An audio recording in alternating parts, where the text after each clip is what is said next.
Praise Lord. प्रभु आप सभी को आशीषित करे। मैं धन्यवाद देता हूँ परमेश्वर का आज की इस सुबह के लिए, आप सभी के लिए, और इस बात के लिए कि आज मैं परमेश्वर के भवन में हूँ। मैं विश्वास करता हूँ कि आने वाले समय में हम सभी यहाँ पर होंगे, प्रभु के साथ आराधना करेंगे, महिमा गाएंगे। और मैं विश्वास करता हूँ कि परमेश्वर आप सभी को अपने घरों में, जबकि आप और मैं एक साथ इस फेसबुक लाइव के माध्यम से जुड़े हुए हैं, आप सभी को आशीष देगा। और आज इस सुबह में मैं धन्यवाद देता हूँ कि परमेश्वर हम सभी को भला चंगा रखा है। बहुत सारे लोग पंजाब से भी, छत्तीसगढ़ से भी आज हमारे साथ जुड़े हुए हैं। परमेश्वर सभी को आशीषित करे। आइए अपने सर को हमेशा की तरह सर्वप्रथम प्रार्थना में झुकाएं, क्योंकि प्रभु यीशु ने कहा जो कुछ तुम करते हो काम से या कलाम से, सब प्रभु यीशु मसीह के नाम से करो और उसके द्वारा पिता की महिमा करो। आइए अपने सर को झुकाएं और धन्यवाद दें प्रभु यीशु मसीह को इस बात के लिए कि वो हमें फिर से एक बार अपने पास लाया है। प्रभु यीशु आपका नाम मुबारक हो। धन्यवाद करते स्वर्गीय पिता आज की इस सुबह के लिए खुदा, जो पुनरुत्थान की सुबह है पिता, फिर से एक बार आपने हमें अपने पास जमा किया, अपने अनुग्रह के पंखों के नीचे जमा किया पिता। आपका धन्यवाद हो खुदावन आज की सप्ताह के प्रथम दिन के लिए, पुनरुत्थान के दिन के लिए खुदावन।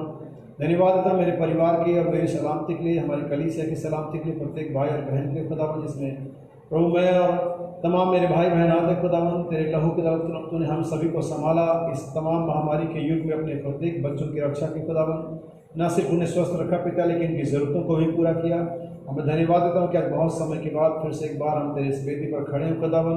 तो सारी महिमा सारा आदर आपको देते प्रभु, क्योंकि आप ही इसके योग्य हैं पिता, और कोई नहीं खुदावन। तो अपने आप को पिता, अपने परिवार को, प्रत्येक भाई बहन को खुदावन जो इसे सुन रहे पिता, उन सभी को, सारे इंटरनेट कनेक्शन को अब तेरे पवित्र हाथ में प्रभु। और हम चाहते हैं तेरे पवित्र आत्मा ही हमारी अगुवाई करे। प्रभु इस दुआ को, अपनी प्रार्थना को धन्यवाद के साथ प्रभु यीशु मसीह के नाम में मांगते हैं, आमीन आमीन। प्रभु आप सभी को आशीषित करें।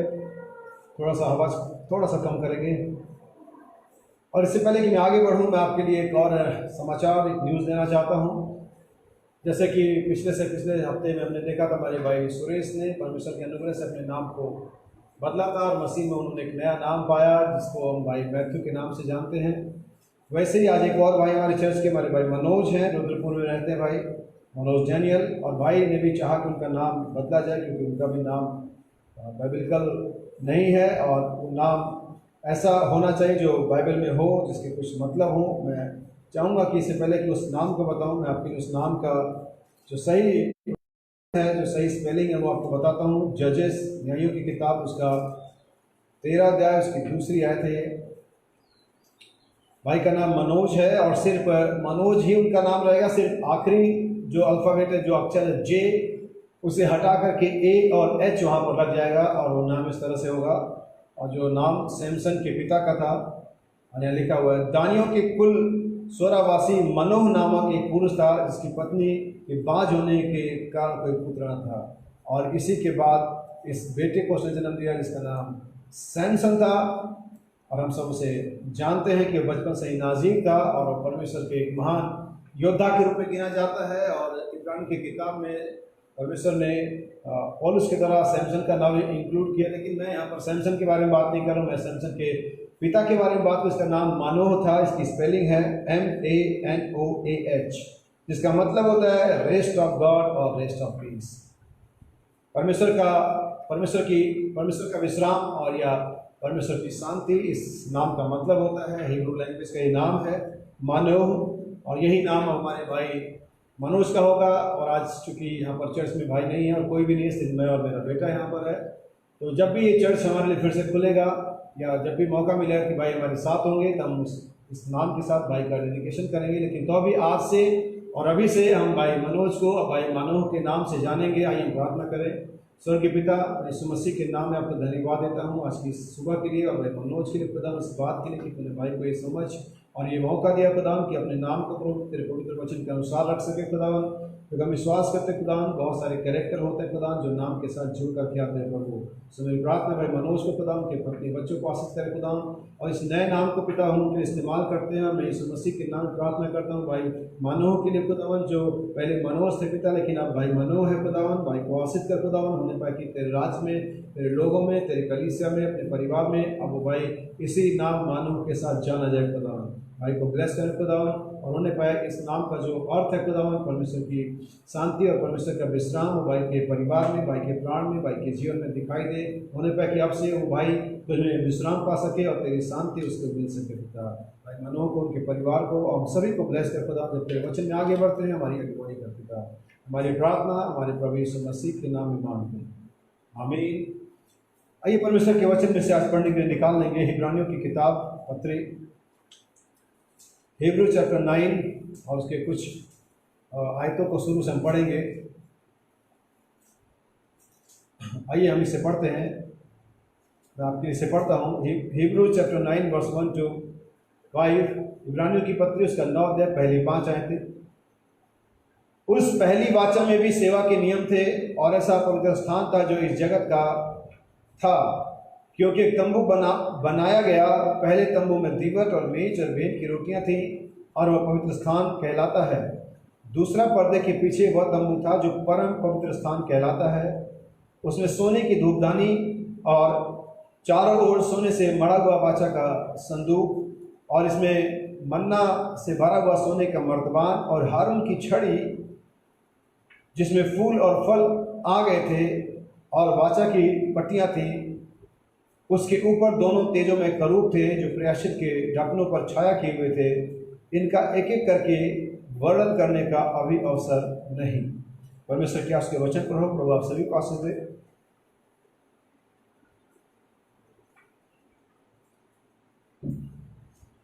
परमेश्वर के नाम का धन्यवाद करते हैं आज की इस सुबह के लिए कि परमेश्वर ने फिर से एक बार हमें उसके साथ मिलकर के आराधना करने का, वचन को शेयर करने का अवसर दिया। मैं आप सभी को जय मसीह की कहता हूँ। प्रभु आप सभी को आशीषित करे। मैं विश्वास करता हूँ कि अपने घरों में, अपने स्थानों में, जहाँ पर भी आप होंगे, सुख और चैन से होंगे। परमेश्वर की आशीष से आपको मिलती होंगी और आप भले और चंगे होंगे। सो परमेश्वर का धन्यवाद देता हूँ सारी बातों के लिए जो कुछ आज समय में हो रहा है, दुनिया में हो रहा है, देश में हो रहा है, वो हम सब देख रहे हैं। मेरे पास समय नहीं है कि मैं उन सब बातों के बारे में चर्चा करूँ कि दुनिया में कौन सी महामारी फैली है, कौन सा वायरस आया है, लोग कैसे मर रहे हैं। लेकिन आज हमारे पास ये समय है कि हम परमेश्वर के वचन के साथ चर्चा करें, परमेश्वर के वचन के अंदर में चर्चा करें, उससे अपनी आशीषों को पाए, अपने सामर्थ्य को पाए, अपने विश्वास को और इंक्रीज कर सके और परमेश्वर के सामने और बेहतर तरीके से आ सके और अपने उठाए जाने के लिए अपने आप को तैयार कर सके, अपनी संभावनाओं को परख सके और अपने विश्वास को परख सके। सो मैं धन्यवाद देता हूँ परमेश्वर का कि आप सभी सही हैं और मैं सही हूँ। और आइए हम परमेश्वर के वचन की ओर चलें। और आज इस सुबह में हम हारून की उस छड़ी के बारे में बात करेंगे जिसके अंदर में फूल और फल आ गए थे और वो क्या है, किसको रिप्रेजेंट करती है आज हमारे लाइफ में, उसके क्या मायने हैं और हारून की छड़ी किस बात को दर्शाती है। ये हमारा विषय होगा, द रॉड ऑफ एरन, हारून की छड़ी, जिसके बारे में आज हम सुबह में बातचीत करेंगे। जो सबसे पहली चीज़ जो हमें समझनी होती है वो ये देखना होता है, इससे पहले कि हम उसके आत्मिक पहलू पर आते हैं, इससे पहले कि हम उसके आज के संदर्भ के मतलब, आज के मतलब को समझे उस घटना से, हमें पहले उस सही समय पे उसी समय की बात को समझना होता है जब ये घटी थी। और जब आप उस समय की बात को समझ लेते हैं, जब ये सच में घटी थी, जब ये लिटरली वहाँ पर हुई थी, तभी आप इसके आगे के मतलब को समझ पाते हैं। क्योंकि बाइबल बताती है, अगर आप पढ़ेंगे दूसरा कुरिन्थियों और आप पढ़ेंगे गलतियों की पत्री, जहाँ पर हाजिरा और सारा का एग्जाम्पल है, जहाँ कुरिन्थियों में पौलुस कहता है उसी पानी का दृष्टांत भी पतरस भी कहता है, पौलुस कहता है। और 40 मिस्र से हमारे लोग निकले और जंगल में चले और मन्ना खाया, चट्टान से पिया और नाश हो गया, परमेश्वर उसके बहुतों से खुश नहीं था। गलतियों में पौलुस कहता है हाजिरा और जो सारा है वो मानो अरब का सीना पहाड़ है, इन बातों में दृष्टांत है। और पौलुस पतरस नूह के समय की बात के लिए कहता है जब प्रलय आया था लोग मर गए, और पतरस कहता है उसी पानी का दृष्टांत भी। अर्थात वो सारा का सारा जो पुराना नियम है, जो सारी के सारा कहानी है जो लिटरली घटित हुई थी, उन सब का एक आने वाले समय में एक आत्मिक मतलब था। वे घटनाएं किसी आने वाले समय को रिप्रेजेंट कर रही थी। मैं चाहता हूँ कि आप इस बात को अच्छे समझ लें, तो इसके लिए पढ़ेंगे कुलस्सियों की पत्री दूसरा अध्याय 16 और 17 आयत, कुलस्सियंस चैप्टर 2 वर्स 17 पढ़ेंगे, verse 17। Which are a shadow of things to come, but the body is of Christ. देखिए, आने वाली सब बातें, वो सब बातें जो हुई थी वो आने वाली बातों की छाया थी, वो शैडो थी। यानी कि नूह के समय में जो जल प्रलय हुआ, यानी कि जो मूसा इजरायलियों को निकाल करके लाया, वो चट्टान, वो मन्ना और वो सारा और हाजरा, और यहाँ तक कि आज मैं सुबह में कहूँ हारून की छड़ी, आने वाले समयों की एक छाया थी जो उस समय एक हकीकत घटना में घटी थी।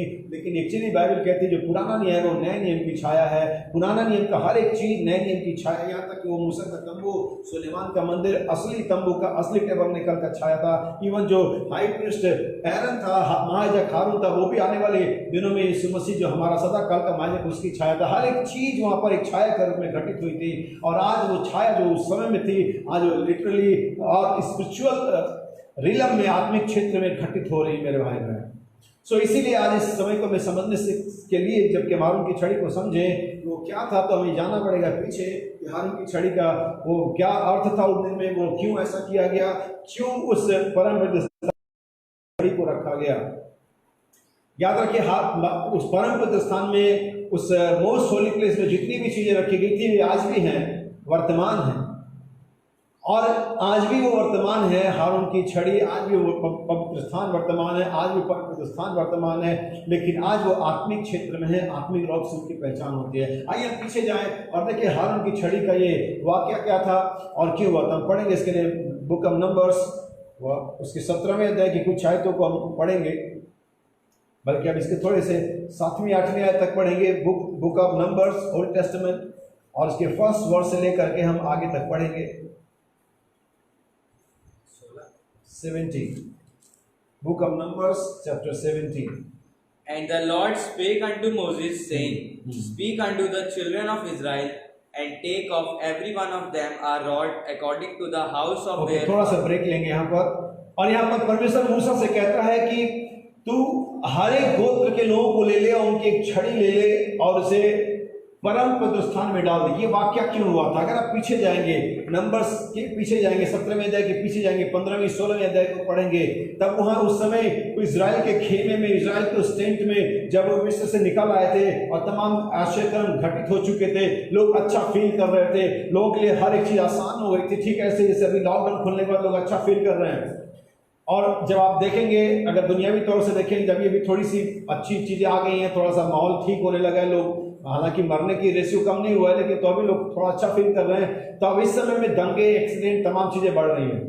ऐसा होता है जब आप बेहतर फील करते हैं, जब आपके ऊपर बर्डन खत्म हो जाता है, जब परीक्षाएं खत्म हो जाती हैं। जैसे कि मैं पिछले मीटिंग में बता रहा था कि जैसे कि शुरुआत में पहले महीना और पहले 15 दिन, पहले 20 दिन जब लॉकडाउन हुआ था, हमने ऑनलाइन मीटिंग शुरू करी थी। बहुत सही रिस्पॉन्स था लोगों का, चर्चेस का, हमारे चर्च का। लेकिन धीरे धीरे जैसे दिन बीतते गए, चीज़ें नॉर्मल होती गई, लोग ऑनलाइन मीटिंग देखना बंद करें। शायद चेन प्रेयर कर रहे हैं, नहीं कर रहे हैं, मुझे नहीं मालूम, लेकिन मैं यकीन करता हूँ अगर आप सच में परमेश्वर से प्रेम करते हैं, अपने लोगों से प्रेम करते हैं, आप इसे कर रहे होंगे। लेकिन धीरे धीरे होता क्या है कि हमारी जो बर्डन होता है, हमारा जो बोझ होता है, वो खत्म होता जाता है, कम हो जाता है, और हम बड़ा अच्छा अनुभव करते हैं। और जब ये समय आता है आपकी लाइफ में कि आपका बर्डन खत्म हो जाता है, जब परमेश्वर के उपकार को आप भूल जाते हैं, जब मिरेकल को भूल जाते हैं, जब अपने पुराने पिछले पापों को भूल जाते हैं, तब आप वो समय में आ जाते हैं जब आप गलती कर देते हैं। और यही हो रहा था गिनती की किताब उसके 16वें अध्याय के अंदर में। वहां पर एक बलवा मच गया, एक दंगा हो गया, और परमेश्वर का वचन बताता है वे रिबेलियंस थे, ये परमेश्वर के खिलाफ बलवा कर रहे थे, वो मूसा से बेकार की बातें कर रहे थे। और यहाँ तक कि वहां पर कोरह, दातान, अबीराम की कंपनी उठ के खड़ी होती है, एक मंडली, एक गुट उठ कर खड़ा होता है, एक डिनोमिनेशन उठ के खड़ा होता है जो मूसा के अगेंस्ट जाता है। जैसा इसीलिए नबी ने कहता जो संगठन की आत्मा, विचार की आत्मा, कभी भी एक गुट ना बनाए। हम अगर आप संगठित हैं हम सिर्फ मसीह की देह के अंदर में, और मसीह की देह में अगर मान लीजिए हमारे चर्च में, आपके चर्च में, आप जो भी हैं, अगर आपके चर्च में 100 लोग हैं तो उसमें 4 लोग अगर गुट बना लेते हैं तो ये संगठन की आत्मा है, ये डिनोमिनेशन की आत्मा है, ये स्पिरिट है जो एडल्ट्री की स्पिरिट है, विचार की आत्मा है। और यही उस दिन में हो रहा था मूसा के। और वहां पर अगर आप पढ़ेंगे बाइबल में साफ साफ लिखा हुआ है, वहां पर 3 लीडर थे उस गुट के। कंपनी में कुल 250 लोग थे, उस मंडली में कुल 250 लोग थे। आप यकीन करिए 20 लाख लोगों का ही गुट था वो। परमेश्वर की निगाह में जो गुट था, वो जो ग्रुप था, वो 20 लाख लोगों का था, ना कि 250 लोगों का था। लेकिन आप बाइबल पढ़ेंगे जिनके लीडर अबीराम, कोरह और दातान थे, वो 250 लोग थे। यानी कि एक संगठन था, एक ग्रुप था, एक गुटबाजी वहां पर इजरायलियों के अंदर में चल रही थी। जब आपके पास कलीसिया में ऐसे निश्चित लोगों का एक गुट होता है जिनमें आप बातों को शेयर करते हैं, जो कि चर्च के उन्नति के लिए नहीं होता है, जो चर्च के सब लोग के लिए नहीं होता, तब एक गुट होता है जिसे परमेश्वर डिस्ट्रॉय करने जा रहा होता है, जिसे परमेश्वर एक दिन नाश कर देगा। क्योंकि परमेश्वर का वचन बताता है, नबी कहता संगठन एक विचार की आत्मा है। आप कभी भी इसे गुट ना बनाए। परमेश्वर का संगठन तो सारे के सारे 20 लाख इजरायली थे और उन लोगों ने कहा और हम सब के सब पवित्र हैं, मूसा क्यों सारा बोझ अपने ऊपर में लेता है, मूसा क्यों अपने आप को एक अकेला पवित्र व्यक्ति या एक अगुआ लीडर नहीं करता है, हम सब पवित्र हैं। और यही भावनाएं कई बार कलीसिया में आती हैं। लेकिन याद रखिए ये बात बिल्कुल सही थी कि सभी लोग पवित्र थे, ये बात बिल्कुल सही थी कि सभी लोग उस चट्टान में से पी रहे थे, ये बात सही थी कि सभी लोग मन्ना खा रहे थे, सही थी। सब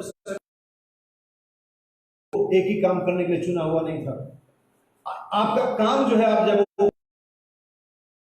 आप वो काम में जाते हैं जो दूसरे का है, तब परमेश्वर आपको कभी भी ब्लेस करने नहीं जा रहा है। सो वहां पर इस बात का एक बड़ा इशू उठा, एक बड़ा बवाल मचा। और अगर आप पीछे जाकर के 15-16 अध्याय में पढ़ेंगे, ये सारा चीज वहां पर हुआ और हर एक व्यक्ति दावा कर रहा था, हर एक व्यक्ति अपने आप को सही बता रहा था, हर एक व्यक्ति अपने आप को परमेश्वर का जन होने का दावा कर रहा था। और जब ये सारी चीजें होने लगी, जब ये दंगा होने लगा, दावेदारी होने लगी, तमाम बातें, तब परमेश्वर के सामने सवाल खड़ा हुआ कि क्यों अब समय आ गया है कि उसका इलेक्शन, उसका प्रेम, उसका पावर, उसका मिरेकल जाहिर हो बताए कि उसने किसके पक्ष में चुनाव किया। इसलिए पौलुस कहता है न चाहने वाले की, न दौड़ने वाले की, लेकिन दया करने वाले परमेश्वर की बात है। सो वहां पर एक बलवा हुआ, एक तमाम चीजें घटी और तब परमेश्वर ने मूसा से कहा, मूसा एक काम कर। अब हम जब आपकी बैकग्राउंड समझ गए हैं, अब मैं आगे जाऊंगा और पढ़ूंगा book of numbers chapter 17 verse 1 to 8. And the Lord spake unto Moses, saying, Speak unto the children of Israel, and take of every one of them a rod. सुनिए, तब परमेश्वर मूसा से कहता, इजरायली संतानों से कहते कि हर एक व्यक्ति अपनी एक छड़ी लेकर के आ जाए, according to the house of their fathers, और अपने पिता के घराने के अनुसार, of all their princes, according to the house of their father, 12 rods. Write though every man's name upon his अब हम rod. जानते हैं कि वहां पर 12 गोत्र थे। हर एक गोत्र का एक व्यक्ति आगे आता है, अपनी छड़ी लेता है, अपना रॉड लेता है, उस पर नाम लिखता है। यहाँ पर इरफाइम आ गया, यहाँ पर दान आ गया, मनस्य आ गया, यहूदा आ गया, रूबेन आ गया, हर एक व्यक्ति आता है। और तब वहां पर लेवी भी आता है, वो अपने अपनी स्टिक उठाते हैं, रॉड उठाते हैं, उस पर अपना नाम लिखते हैं। और आगे कहता है verse 4, And those shall lay, nahi, and verse 4, 3. Verse 4, And those shall lay them up in the tabernacle of the congregation, और उसे साक्षी पत्र के तंबू के सामने रख दे, before the testimony, where I will meet with you. और एक गवाही के लिए, इसमें साक्षी पत्र के आगे लेकिन लिखा है गवाही के लिए वहां तंबू के सामने रख दें जहां पर मैं तुमसे मिला करता हूं। And it shall come to pass that the man's rod whom I shall choose shall blossom, and I will make to cease from me. अगर आप ध्यान देंगे लिखा हुआ है, और जिस पुरुष को मैं चुनूंगा उसके छड़ी में कलियां फूट निकलेंगी। लेकिन एक मिस्ट्री है जो आगे जाकर के आपको दिखेगी और मुझे दिखेगी। जिस पुरुष को 12 गोत्र के लोग आते हैं, 12 दावेदारी, जैसे ठीक ऐसे इलेक्शन के अंदर में होता है, हजारों लोग इलेक्शन में खड़े होते हैं, सैकड़ों लोग खड़े होते हैं, लेकिन हर वहां पर हर व्यक्ति नहीं जीतता, लेकिन एक व्यक्ति ही जीतता है जिसको पब्लिक चुनती है। कई बार वो व्यक्ति योग्य होता है, कई बार व्यक्ति योग्य नहीं होता, कई बार व्यक्ति इसके लायक होता है, कई बार इसके लायक नहीं होता, लेकिन चूंकि पब्लिक उसे चुनती है, सबको एक्सेप्ट करना पड़ता है। लेकिन यहाँ पर पब्लिक नहीं चुनती है, यहाँ पर परमेश्वर चुनता है। और परमेश्वर की जो चुन लेने की मनसा है वो हमारे कर्मों पर नहीं है, वो हमारे कामों पर नहीं है, वो हमारे एजुकेशन पर नहीं है, उसके अनुग्रह पर है, उसकी सर्वेंट विल पर है, उसकी स्वतंत्र इच्छा पर है। जैसा कि हम इफिसियंस चैप्टर 1 वर्स 3 में पढ़ते हैं।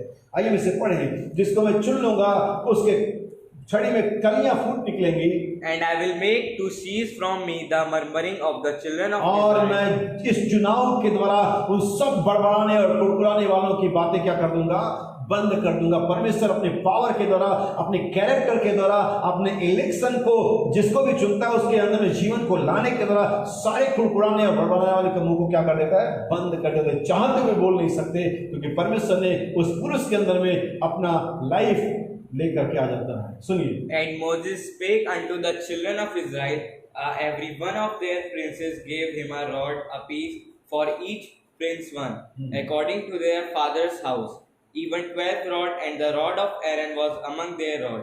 And Moses laid up the rod before the Lord in the tabernacle of witness.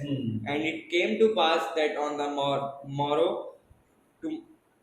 Moses went into the tabernacle of witness, and behold, the rod of Aaron for the house of Levi was budded, and brought forth buds, and bloomed blossoms, and yielded almond. देखा आपने बस में। तब यहाँ पर देखते हैं कि परमेश्वर कहता है मूसा से कि अपने जा इजराइल के 12 गोत्रों के अंदर लोगों के पास जा, उनसे कहे हर एक व्यक्ति अपने अपने गोत्र के हिसाब से अपनी रॉड लेकर के उस पर अपने नाम लिखे।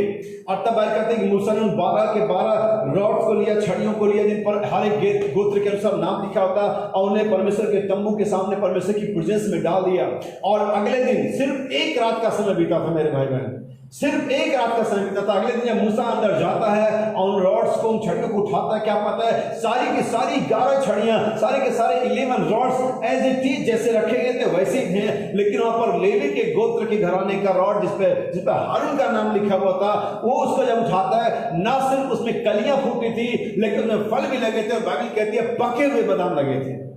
अगर आप पढ़ेंगे तो परमेश्वर का सिर्फ इतना चुनाव था, उसने कहा था उसमें कलियां फूट निकलेंगी, लेकिन ऐसा ही नहीं हुआ। सिर्फ परमेश्वर ने कहा था कलियां फूट निकलेंगी, लेकिन जब वो आया, जब उसको देखा गया, जब परमेश्वर की प्रेजेंस में उस छड़ी को जो कि हारून की थी रखा गया, ना सिर्फ उसमें कलियां फूटी, ना सिर्फ स्प्राउट हुआ, अंकुर आया, बल्कि उसमें फल भी आया, फ्रूट्स भी आए, और इवन यहां तक बाइबल कहती है पके हुए बादाम। ना सिर्फ बादाम, ना सिर्फ कलियां बल्कि फल, ना सिर्फ फल बल्कि बादाम, ना सिर्फ बादाम बल्कि पके हुए बादाम। परमेश्वर किसी भी चीज को शक और सुविधा के बीच में नहीं छोड़ता है, कभी परमेश्वर कंफ्यूजन नहीं करता है, कभी परमेश्वर ऐसा नहीं करता कि आप कुछ ऐसा वो करें और कभी लगे बिलीव किया जा सकता कभी ना। यकीनन जो चुने हुए लोग हैं, परमेश्वर का काम बिल्कुल पक्का होता है, श्योर होता है, उसका इलेक्शन प्रमाणित होता है, जिसको चुन लेता है उसको प्रमाणित करता है मेरे भाई बहन। और इसे लगे जब परमेश्वर किसी को प्रमाणित करता है, हमें उसके साथ चलना चाहिए, हमें उसको सपोर्ट करना चाहिए, हमें उसका फॉलो करना चाहिए। याद रखें लेपालकपन संदेश करने में अब भाई बताती है हारून को ना चुना गया बल्कि बहुत जबरदस्त तरीके से चुना गया। अब यहाँ पर कई सारे लेसन हैं, कई सारे सबक हैं जो इसमें हम सीख सकते हैं। तो आपको आशीष दे।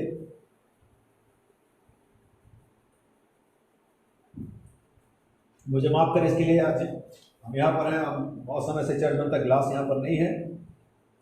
आइए मैं इससे एक एक करके इसके पहले सबक को देखें कि यहाँ पर हारून की छड़ी क्या दर्शाती है। हारून की छड़ी पहली चीज जो दर्शाती है वो चुनाव को दर्शाती है, इलेक्शन को दर्शाती है। वहां पर 12 लोगों ने दावेदारी पेश करी। 12 लोग ये सोचते थे कि हम भी पवित्र, हमने भी चट्टान से पानी पिया, हमने जंगल में मन्ना खाया, हमने मूसा का बपतिस्मा लिया है, हम मैसेज बिलीवर है, हम सब जीव से, हमारा सब खतना हुआ है। लेकिन वहां इसके बावजूद कि वो सब बातें सही थी, लेकिन तो भी हारून की छड़ी ने उस 12 में से इलेक्शन को दिखाया, चुनाव को दिखाया कि परमेश्वर ने हारून को चुना है उस सेवा के लिए, उस याजक पद के लिए परमेश्वर ने हारून को चुना है। अगर आप चाहें मैं आपके लिए से 2 आयतें पढ़ूंगा और इसके द्वारा आप इस चीज को समझ जाएंगे। और यह है John chapter 15 verse 16, Ephesians chapter 2। You have not chosen me, तुमने मुझे नहीं चुना, but I have chosen you. वहां पर हारून की वहां पर उन छड़ियों में से जो भी चीजें हो रही थी, जो भी काम हो रहा था, वहां पर वो लोग नहीं परमेश्वर को चुन रहे थे, लेकिन परमेश्वर उन 12 में से चुन रहा था कि किसको परमेश्वर अपना सेवा दे रहा है। मैं इसके लिए पढ़ूंगा Ephesians chapter 2 verse 10। For we are his workmanship, और हम उसके बनाए हुए हैं, हाथ के बनाए हुए हैं, created in Christ Jesus मसीह में रचे गए हैं unto good works, भले कामों के लिए, which God had before ordained that we should walk in them. ताकि परमेश्वर ने हमें, यहाँ पर हारून की जो छड़ी है पहली चीज दर्शा रही है इलेक्शन को। दावेदारी सबके पास है, सभी बिलीवर हैं, सभी होली है, सभी लहू से साफ किए गए हैं, सभी मैसेज बिलीवर है, सबने बपतिस्मा लिया, सबने मन्ना खाया है, हर एक चीज वहां पर सही है। लेकिन तो भी वहां पर परमेश्वर का एक सुप्रीम इलेक्शन है, एक अपने हृदय से चुन लेने की व्यवस्था है, और वो इलेक्शन हारून के ऊपर में थी। याद रखिए इस चीज को, हर एक व्यक्ति दावा कर रहा है, लेकिन हारून की छड़ी में फल और फूल आने की तरह परमेश्वर का जो चुनाव था वो जाहिर होता है। मेरे और आपका जीवन, हम सब दावा करते हैं बिलीवर है, हम सब दावा कर सकते हैं रैप्चर में जा रहे हैं, हम सब दावा कर सकते हैं हमारे पास पवित्र आत्मा है, लेकिन परमेश्वर का इलेक्शन हमारे लाइफ में उस फल को लेकर के आएगा जिसके लिए हमें मसीह यीशु में जगत के होने से पहले रचा गया। क्योंकि बाइबल ये नहीं कहती कि अब हम करेंगे, लेकिन इसके लिए हमें जगत की उत्पत्ति से पहले ही चुना गया। ईश्वर का तुमने मुझे नहीं लेकिन मैंने तुम्हें चुना है। उन 12 छड़ियों में से कोई भी छड़ी अपने आप फल नहीं लेकर आ सकती। अभी हम आएंगे बाद में, कुछ बेसिक बातों पर आएंगे, लेकिन ये पहला चीज था, पहला सबक तो जो हारून की छड़ी के द्वारा हम सीख सकते हैं वो है इलेक्शन यानी कि चुनाव। और इसके में 2 आयतें पढ़ी।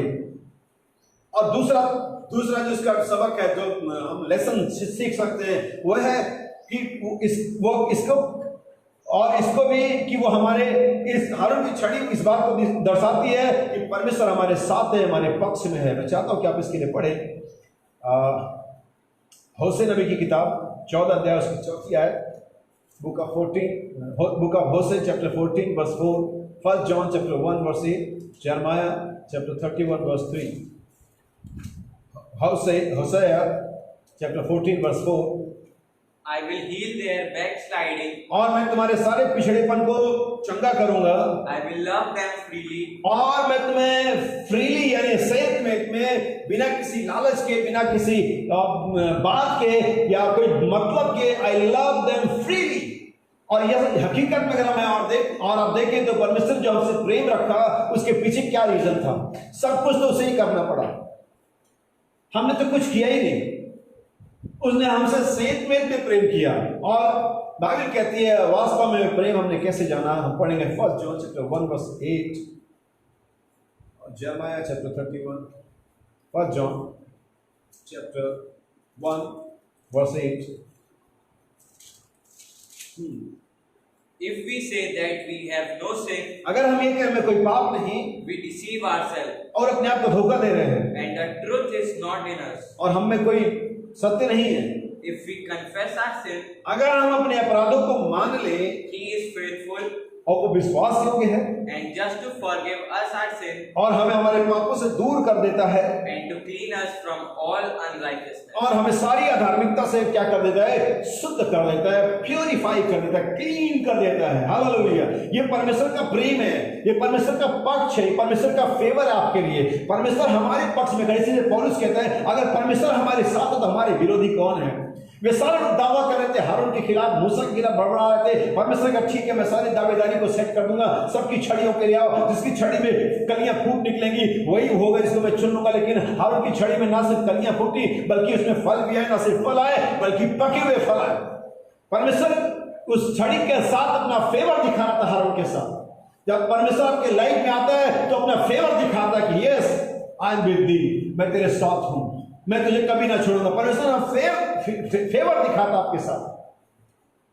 हालेलुया! अपना इलेक्शन दिखाता है, अपना फेवर दिखाता है। आइए पढ़े एक लास्ट वन, जरमाया चैप्टर 31, इरमिया नबी की किताब 31 उसकी 3 आयत। बहुत कुछ है जो आज में समझना और जानना है।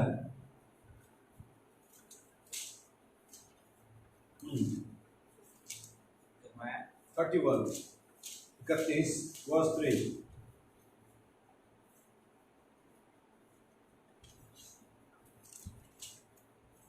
The Lord had appeared of old unto me, saying, I have loved thee with an everlasting love. मैंने तुझसे अनंत काल के प्रेम से प्रेम किया है। जब कोई व्यक्ति हमें अनंत काल से जानता है, जब कोई व्यक्ति हमें अनंत काल से चुनता है, जब कोई व्यक्ति हम अपना फेवर अनंत काल के लिए हमें दिखा रहा है, तो कोई भी चीज जो हमारे और आपके लाइफ में उसके प्रेम को रोक नहीं सकती। मैंने तुझे अनंत काल के प्रेम से प्रेम किया है। दूसरी चीज थी, पहला चीज था इलेक्शन, दूसरा चीज था फेवर, तीसरी चीज क्या है? तीसरी चीज है हारून की छड़ी पुनरुत्थान को और आश्चर्य कर्मों को रिप्रेजेंट कर रही है। क्योंकि एक ही रात के अंदर ओवर वन नाइट, नबी कहता ओवर वन नाइट, सिर्फ एक ही रात में एक ऐसी छड़ी से, एक ऐसे स्टिक से जो किसी बादाम के पेड़ से तोड़ा गया है, जो कई समय तक यहाँ वहां पड़ा, इसमें कोई लाइफ नहीं, आप जानते हैं वो कट जाता है, लाइफ से खत्म हो जाता है उसका मामला, और वो सूख जाता है, वो लाइफ लेस हो जाता है, उसमें कोई जीवन नहीं होता है। और अगर मान लीजिए जीवन आता भी है तो एक रात में तो नहीं। ये ठीक वही परमेश्वर था जिसने योना नबी के लिए एक पेड़ उगाया था, जिसने एक रात में उगा। अगर आप जाकर के योना नबी की किताब पढ़ेंगे आपको ये मिल जाएगा।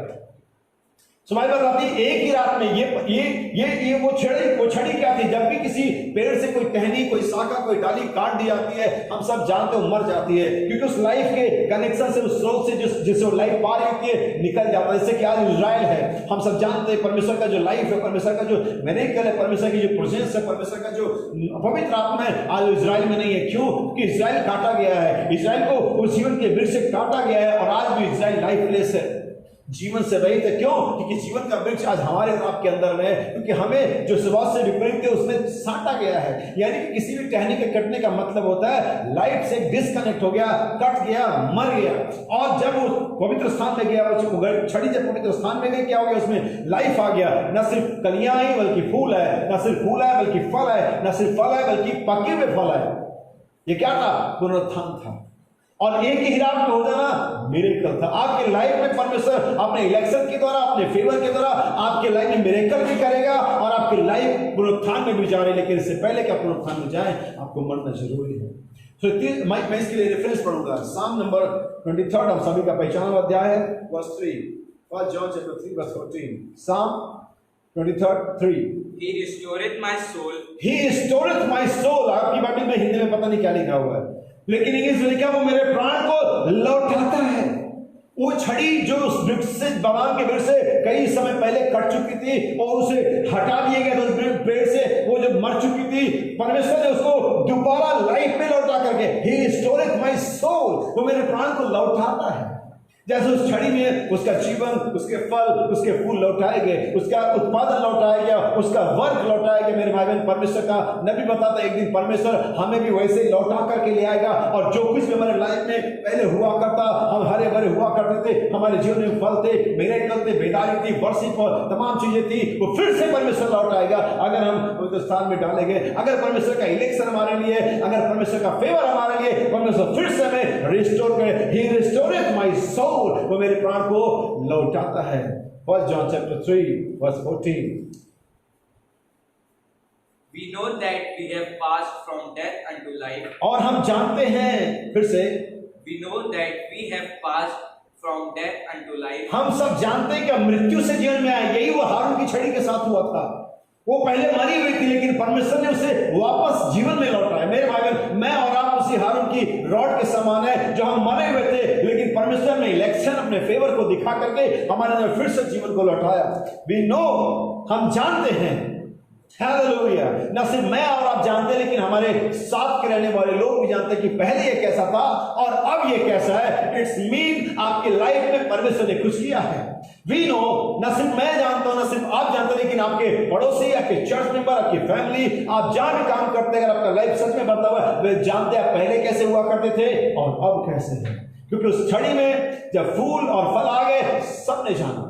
एक ही रात में सबकी छड़ी वैसी की वैसी रखी हुई है, लेकिन हारून की छड़ी में कुछ पत्तों परिवर्तन हो गया है। आइए हम आगे बढ़े। ये तीसरी चीज थी, और पहला चीज था इलेक्शन, दूसरा चीज था फेवर, और तीसरा जो चीज था रिजरेक्शन और मिरेकल्स थे। चौथी चीज परमेश्वर के अनएक्सपेक्टेड वे को दिखाता है। ऐसे कभी कभी परमेश्वर ऐसे कार्य को करता है जिसकी अपेक्षा नहीं होती है, जिसके बारे में हम सोच नहीं रहते, जो लीक से हट करके होता है। हालेलुया, अनएक्सपेक्टेड वे। अगर मैं कहूं ये ऐसा बाइबल में और कहां मिलता है ऐसी चीजें, मैं आपको इससे पहले कि मैं इसके रेफरेंस को दिखाऊं, मैं आपको कुछ घटनाएं बताता हूं। वो स्त्री जिसके लहू बहने का रोग था, बाइबल में उस तरह से चंगाई का कोई वर्ष नहीं था, बाइबल में उस तरह की चंगाई का कोई तरीका नहीं था। अगर पुराने दिनों के अंदर में जाएंगे, जब यीशु आया था, वो उस समय, उससे पहले तक इजराइल के सिर्फ एक ही तरीका था, वो लोगों को, याजकों को बुलवाएं, नबियों को बुलवाएं, हाथ रखे प्रार्थना करवाएं, चंगे हो जाएं। अब बाद में इसी को यहूदा ने याकूब ने अपनी किताब में भी लिखा, क्योंकि याकूब एक सच में ऑर्थोडॉक्स ज्यूस था, जिसको समझाना पौलुस के लिए बहुत मुश्किल पड़ गया था, लेकिन फाइनली परमेश्वर की एक आत्मा को ऐसे याकूब इसे समझ पाया था। लेकिन तो भी याकूब ने ज्यादातर चीजें इजरायलियों के इतिहास से और इजरायलियों के कल्चर के हिसाब से लिखी। जैसा कि उसने अपने 5वें अध्याय में कहा, अगर तुम में से कोई बीमार हो, कलीसिया के प्राचीनों को बुलाए, तो इस पर तेल मल करके दुआ करेंगे और बीमार चंगा हो जाएगा। ये सारी बातें हम जानते हैं, और ये तरीका था इजराइल के में। लेकिन वो स्त्री जो चंगी हुई, जो 12 साल से लहू बहने वाली थी, वो अनएक्सपेक्टेड वे से चंगी हुई थी, एक ऐसे अप्रत्याशित रास्ते से जिसकी कोई कल्पना नहीं कर सकता था, जिसके बारे में कोई सोच नहीं सकता था कि एक स्त्री इसके लहू बहना, पहले तो उसको भीड़ में जाना नहीं था, पहले तो उसे किसी पुरुषों को छूना नहीं था, और फिर भी वो याजक को नहीं, महायाजक को छू रही है, और एक ऐसे महायाजक को जो सदा काल की रीति पर महायाजक है, और यीशु को छुआ और वो चंगी हो गई। ये अनएक्सपेक्टेड वे था, ये अप्रत्याशित रास्ता था, एक ऐसा रास्ता जिसकी अपेक्षा नहीं की जाती थी। इसी को हम अगर चाहें तो हमें पैराडॉक्स कह सकते हैं। और भी कई सारे ऐसे तरीके हुए बाइबल के अंदर में, लेकिन मैं चाहता हूं कि आपको पढ़ के दिखाऊं और बाइबल के अंदर में सही से आप समझे इसे क्या होगा। 2 सैमुअल चैप्टर 5 वर्स 18, दूसरा सैमुअल उसका 5वां अध्याय कुछ आए तो कम पढ़ेंगे। 18। The Philistines also come and spread themselves in the valley of Rephaim. And David inquired of the Lord, saying, Shall I go up to the Philistines? Wilt thou deliver them into mine hand? And the Lord said unto David, Go up, for I will. फिलिस्तीनी जब आया तब दाऊद ने पूछा, क्या मैं जाऊं चढ़ाई करूं, क्या तुम उनको मेरे हाथ में कर देगा? परमेश्वर का ठीक है, ओके, जा चढ़ाई कर। For I will doubtless deliver the Philistines into thine hand. ठीक है, आइए हम समय को बचाने। Verse 22। And the Philistines come up yet. ये पहली बार जब चढ़ाई हुई, दाऊद ने मांगा क्या मैं जाऊं, परमेश्वर का ग्रांट किया, जा चढ़ाई कर। वे हार गए और सब वहां पर वो जीत गया। और फिर दूसरी बार फिलिस्तीनी आते हैं। And when David inquired of the Lord, he said, Thou shalt not go up. अरे देखिए, दूसरी बार फिलिस्ती आए। अब मेरे और आपके जैसा व्यक्ति होता तो पहली बात तो जब दूसरी बार फिलिस्ती आए थे, हम पूछते नहीं परमेश्वर से। पहली बार फिलिस्ती आए थे, हमने परमेश्वर से पूछा, परमेश्वर ने कहा जा, हम गए और धन्यवाद दिया। दूसरी बार फिलिस्ती आए, हमने क्या परमेश्वर बोल चुका, हम जाए? नहीं, हमें हर बार परमेश्वर से पूछना पड़ेगा। हमें हर बार परमेश्वर की मर्जी जाननी पड़ेगी। हमें हर टाइम उसकी जरूरत होगी, क्योंकि परमेश्वर अनएक्सपेक्टेड वे से काम करता है। लेकिन ये धन्यवाद हो कि वो दाऊद था, दूसरी बार फिलिस्ती आए, लेकिन दाऊद दूसरी बार नहीं चला गया मारने के लिए, परमेश्वर के पास गया, क्या मैं चढ़ाई करूं? परमेश्वर नहीं, क्योंकि परमेश्वर के पास अपना प्लान है, परमेश्वर के पास अपने तरीके, हमें उसी के तरीके से जाना पड़ेगा। मैं एक घटना बताता हूं, मेरे लाइफ में एक सिंपल सा बात है जिसको इस बात के साथ मैं जोड़ रहा हूं, ताकि मैं बताऊं कि जो एक्सपर्ट्स होते हैं, जो विशेषज्ञ होते हैं, जैसे कि डॉक्टर्स हैं, इंजीनियर्स हैं और भी टीचर्स हैं, वैसे ही परमेश्वर अपने मामले का एक्सपर्ट है। और इस मामले में दाऊद को परमेश्वर की सहायता चाहिए थी। पहली बार फिलिस्ती आए, दाऊद ने कहा चढ़ाई करूं, क्या तू उनको मेरे हाथ में कर देगा? परमेश्वर ने कहा जा चढ़ाई कर, मैं तुमको तेरे हाथ में कर दूंगा। दाऊद गया, लड़ाई किया और जीत करके आया। दूसरी बार फिलिस्ती आए, दाऊद ने फिर पूछा, परमेश्वर क्या मैं चढ़ाई करूं? उसने कहा नहीं, उसने कोई दूसरा तरीका बताया, सुनिए। But fetch a compass behind them and come upon them over against the mulberry trees. और उनको ऊपर आने दे, एक निश्चित जगह तक आने दे। And let it be when thou hearest the sound of a going in the top of the mulberry trees, then you shall bestir thyself. ये एक दूसरा तरीका था जिसको परमेश्वर ने दाऊद को बताया कि तू आप ऐसे चढ़ाई करना। मैं आपको बताता हूं कि परमेश्वर कैसे इस तरीके से, अप्रत्याशित तरीके से, अनएक्सपेक्टेड वे से काम करता है। शायद सैफर था, बहुत छोटा था जब इसको 2-3 साल का रहा होगा, इसको सर्दी जुकाम खांसी होती थी, जैसे बच्चों को अक्सर हो जाती है। और हम इसे डॉक्टर के पास ले गए, डॉक्टर ने दवाइयाँ लिखी, हमने दवाइयाँ दी, 2-4 ही डोज दिया, 2-4 ही खुराक दिया, ठीक हो गया। 6-7 महीने के बाद इसे फिर से सेम वैसी प्रॉब्लम हुई जैसे कि अभी मैं देख रहा हूँ फलस्तीन के दाऊद के बारे में। फलस्तीन ने दाऊद चढ़ाई करी, दाऊद ने पूछा क्या चढ़ाई क्या उनसे लड़ूं? परमेश्वर ने कहा हाँ, और दाऊद ने जाकर के फाइट किया, दाऊद जीत गया। दूसरी बार फलस्तीन फिर आते हैं, दाऊद फिर पूछता क्या करूं? परमेश्वर कहता नहीं, अभी दूसरा तरीका है। और ठीक है, ऐसे हुआ। पहली बार उसको सर्दी जुकाम हुआ, हमने डॉक्टर के पास गए, हमने दवाई ली, हमने खिलाया, वो ठीक हो गया। 6-7 महीने बाद फिर से प्रॉब्लम हुई, हमने सोचा दवाई का पर्चा तुम्हारे पास पड़ा ही है, सेम हो रहा है, फिर से दवाई लेने जाते हैं। और मैं सिर्फ डॉक्टर के पास नहीं जाकर के हमने सीधे मेडिकल स्टोर पे गए, हमने दवाइयाँ ली, सेम दवाई जो पहले लिखी थी, और मैं खिलाया, 2 दिन 4 दिन हो गया, कोई फायदा नहीं हुआ। सेम प्रॉब्लम, सेम मेडिसिन, फायदा नहीं हुआ। अगली बार 5 दिन के बाद हमें फिर से थक करके, हार करके डॉक्टर के पास जाना पड़ा। हमने डॉक्टर को दिखाया, हमने उसे बात बताई दी, डॉक्टर ने दवाइयाँ लिखी, हम मेडिकल स्टोर पर गए जहाँ से हमने पहली बार दवाई ली थी।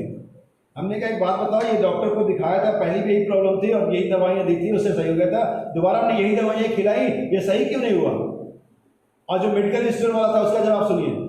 जो मेडिकल स्टोर चलाते हैं वो भी लगभग सेमी डॉक्टर होते हैं, 70-80% उनकी डॉक्टर की पढ़ाई होती है, B.Pharma की पढ़ाई करते हैं।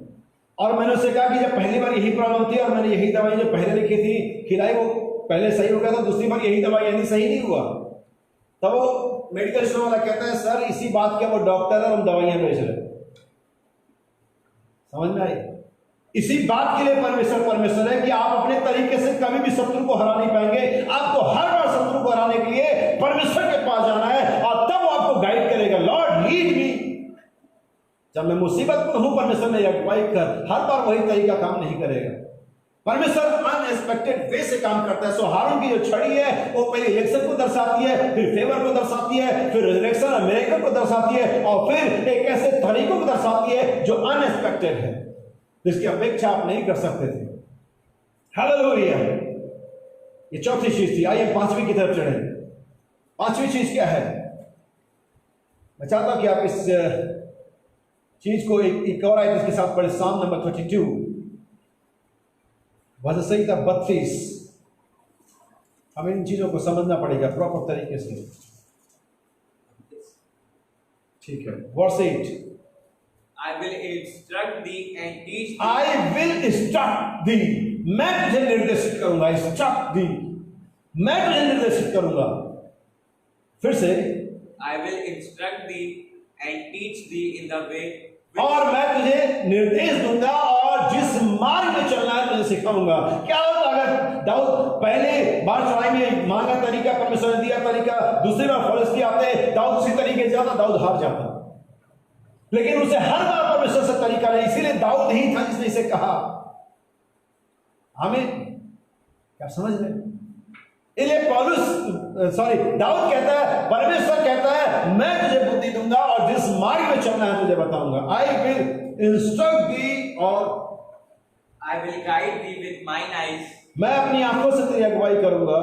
Be you not as the horse or as the mule, और तुम घोड़े और खच्चर के साथ have no understanding, जिनके पास कोई ठीक है, जिनके पास कोई समझ, whose mouth must be. वो हर बार उसी रास्ते पर जाते हैं जबकि एक बार वो खतरा पा जाए। ये जानवर होते हैं, ये पशु होते हैं जो सेम उसी लीक पर चलते चले जाते हैं। हमें बताया गया कुछ दिन पहले बातचीत चल रही थी, और जब गांव के अंदर में या कहीं भी जब गन्ने की गाड़ियां जो होती हैं, बैलगाड़ियां जो होती हैं, जब उन्हें वो ले जा रहे होते हैं, वो जो बैल होते हैं उनको रास्ता मालूम होता है। और कई बार बताते हैं कि जो किसान होता है जो उस बैलगाड़ी को हाँक रहा होता है, वो रात में उस गाड़ी में गन्ना लोड करके बैलों को चला करके सो जाता है। वो बैलों को रास्ता पता है, चलते चलते चलते चलते चले जाते हैं। और यही जानवर है। लेकिन परमेश्वर हमें ऐसा नहीं करता है।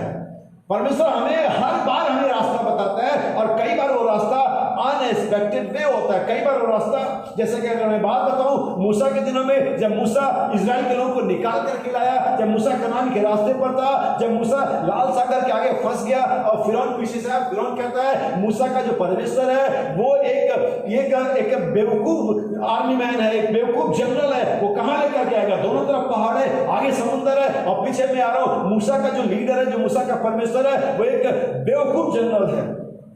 लेकिन फिरौन ये नहीं जानता था कि परमेश्वर अनएक्सपेक्टेड वे से काम करता है। जहां रास्ता नहीं होता, परमेश्वर वहां रास्ता बनाता। मेरे भाई, और परमेश्वर ने मूसा के लिए, मूसा के लोगों के लिए, इस्राएल के लिए, अपने लोगों के लिए उस समुद्र में से रास्ता बना दिया। हालेलुया।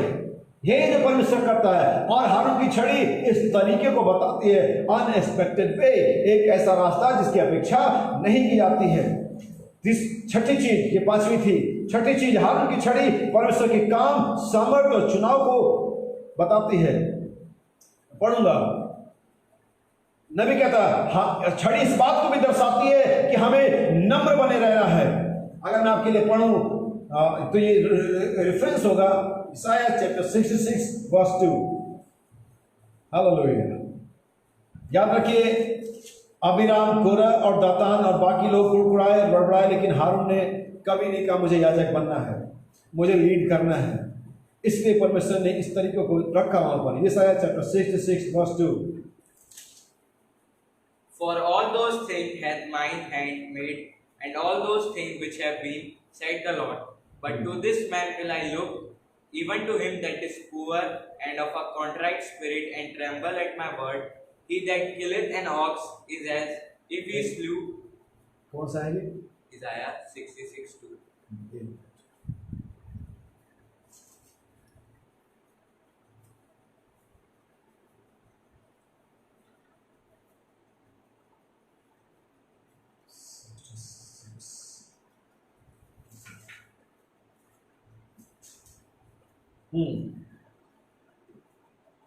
सुनिए, यहोवा की वाणी है कि सब वस्तुएं मेरे ही हाथ की बनाई हुई हैं, इसलिए ये सब मेरी ही हैं।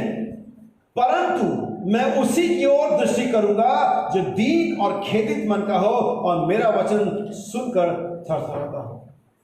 ये सब बातें मेरी हैं। मैंने सब इजरायलियों को निकाला है, मैंने सबके लिए मन्ना बरसाया, मैंने सबके लिए पानी उपलब्ध कराया है, मैंने सबकी अगुवाई बादल के खंभे और आग के खंभे में से की है, लेकिन मैं सब पर अनुग्रह नहीं करूंगा, मैं सब पर दृष्टि नहीं करूंगा, लेकिन उन्हीं पर जो मन में दीन है, जो खेदित है, जो परमेश्वर के वचन को डरता है, सुन करके डरता है, जो परमेश्वर के वचन का न सिर्फ शब्दों से हाँ और आमीन के साथ चर्च में, बल्कि अपने लाइफ में भी रिस्पेक्ट करता है। सब वस्तुएं मेरी हैं, मैंने सबको बनाया, मैंने सबको निकाला है, मैंने चट्टान को फाड़ा है, मैंने लाल सागर खुद भागों में किया, मैंने मन्ना बरसाया, लेकिन तो भी मैं सब पर दृष्टि नहीं करूंगा, क्योंकि भाई पहले ही कह चुकी है कि परमेश्वर में से बहुतों से प्रसन्न नहीं था।